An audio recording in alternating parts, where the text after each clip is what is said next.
Important functions of the judiciary is to uphold laws. In a federal state like India, judiciary plays a very important role. It is not only the guardian but also the chief interpreter of the constitution. It also defines the powers of the center and the state and guards the fundamental rights of the citizens. For all these reasons, the constitution has made the judiciary independent and there is clear separation of the judiciary from the executive. That means judiciary is independent. It can take its own decisions and it is free from executive. Executive means a person who plans the laws. The structure of the judiciary. The Indian judiciary system has hierarchy. The highest court in the structure is the Supreme Court, which is situated in New Delhi. The high courts are the next. Most of the states have a high court.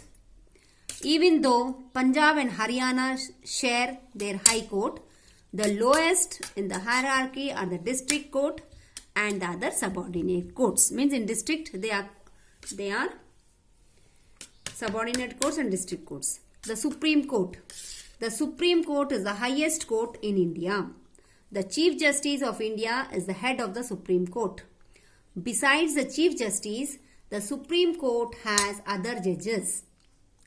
At present, there are 25 judges in Supreme Court.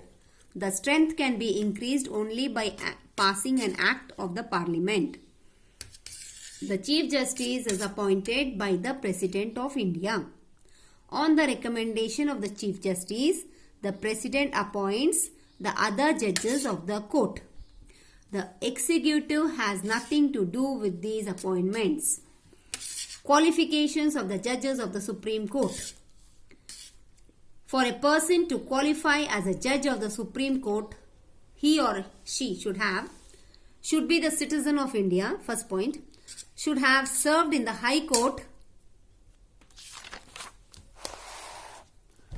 as an advocate for 10 years or served as a High Court judge for 5 years as a distinguished jurist. Term of office. The judges of the Supreme Court retire at the age of 65 years. However, if he or she violates, means misuse, the constitution or misuses his or her position, then a resolution can be passed in both the houses of the Parliament against the guilty and procedure of impeachment can be started. Powers and functions of the Supreme Court. The three types of jurisdiction of the Supreme Court are original jurisdiction, appellate jurisdiction, advisory jurisdiction. In original jurisdiction, the Supreme Court has the power to hear certain types of cases directly. They are cases regarding interpretation of the Constitution, cases regarding fundamental rights, dispute between union and the state government, disputes between two state governments, means when there are disputes among these between two states or union and state government or regarding the fundamental rights or the interpretation of the Constitution. Whenever these issues are there, it is solved by this original jurisdiction court. Appellate jurisdiction. Both in civil as well as criminal cases, the Supreme Court is the highest court of appeal. If a person is not satisfied with the judgment given by the High Court, he can appeal to the Supreme Court.